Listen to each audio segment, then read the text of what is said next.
If you are in search of the simplest and easiest path to learning how to crochet, this video is for you. In this video, we will go over creating a slip knot, which you need to get your yarn onto your hook, and crocheting a chain, which is the foundation of crochet. So when it comes to your yarn, you have the loose end, which is this end on the left that isn't connected to anything, it's just the end of your yarn. And then you have the working end, which is the part of your yarn that is connected to your skein or ball of yarn. So the yarn that you are working with that's connected to your skein is your working end of your yarn. To create a slip knot, wrap your yarn around your hand so that the loose end is on the left, and then take that working end and wrap it around your hand to create an X on your palm, and then around again so that it's around the back of your hand as well, around your fingers. There should be 2 lines of yarn. Stick your crochet hook under that first strand of yarn, and then grab the strand of yarn closer to your wrist with your hook. Flip your hook around, and so now the yarn is wrapped around your hook. Take it off your hand and pull the working end and the loose end taut, and you will have a slip knot on your crochet hook. Now this is how I learned how to create a slip knot, but since then I have learned another way to create a slip knot that I think is a little easier. So I'll show you both ways and you can choose whichever way makes more sense to you. Okay, so for this method, we're going to take the loose end of our yarn and create a loop. So put that over top the working end of your yarn. So loose end on the right, over top the working end, which is on the left. Okay, loose end, working end. Stick, I'm gonna set my crochet hook down. Stick 2 fingers into that loop, coming from underneath, and grab the working end, not the loose end, the working end, and pull it into that loop. And just pull that taut, and voila, you have a slip knot. So at that point, you can put your crochet hook into that loop and pull it taut, and you've got your yarn and your hook and you're ready to start crocheting.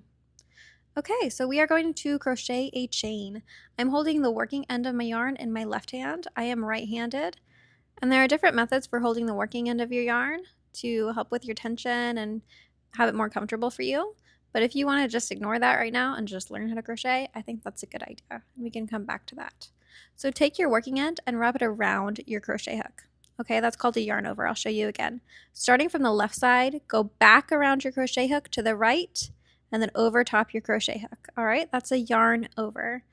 Now what we are going to do is bring this bottom loop, that slip knot, over top your hook, and then this yarn over that we just created is going to get stuck underneath your hook. Okay, so grab that loop, that slip knot, and pull it over the hook.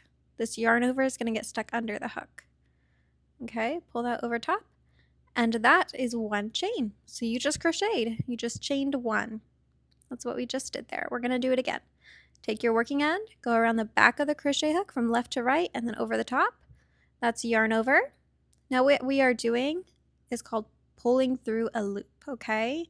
So we're going to take this bottom loop and take it over the crochet hook, and then what we just yarned over gets stuck underneath the crochet hook and creates another chain. So now we have chained 2, okay? Again, take that working end of your yarn, go from left to right around the crochet hook, from back to the front, so it crosses over the top of the crochet hook, and then take that loop on the bottom and pull it over the crochet hook. And then that yarn over will snug underneath your hook to create another chain. And that's all there is to it. What I want you to do is practice this over and over again until it feels like second nature. And I want you to do that before you learn any other part of crochet. I think that that's really important and really helpful to make sure you have chaining down before you learn anything else. Now, one thing you might find yourself doing is crocheting really tightly. And you will realize that you're doing this if it feels hard to get that loop over the top of your crochet hook. That's really common for beginners. And if you find yourself doing this, I want you to consciously crochet really loosely. Keep that yarn over really loose. It might even feel weird, but you want to make sure that getting that loop over your crochet hook is effortless. So I said that word tension earlier. That is how tight or loose you are crocheting, and it's really important that your tension stays consistent as you crochet. So as you are crocheting your chain, you might realize that your tension is changing a lot. You might have some really loose chains and some really tight chains and some that are somewhere in between. Those are the really good ones. You want to keep working on chaining until you get your tension consistent so that all your chains look like they are about the same size. And when you get there, you can meet me back here for my next video on working the single crochet.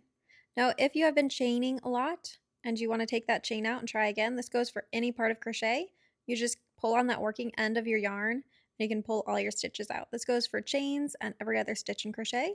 So it's really easy to fix your mistakes in crochet, which is a really nice part of the craft.